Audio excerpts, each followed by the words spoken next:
ای خدا به فریاد ما برس، مردم من مظلوم و بیکسن. افغانستان هنوز زنده است حتی اگه دنیا پشتشو شکست. خدا صدامونو بشنو از دل خواب، از دل درد. این وطن فروشی نبود، این جنایت بود با امضای سر.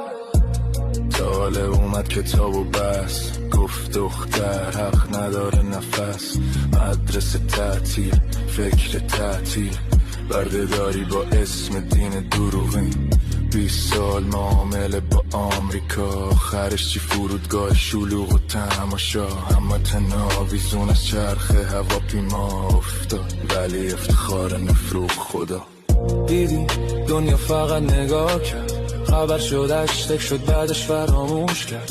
طالب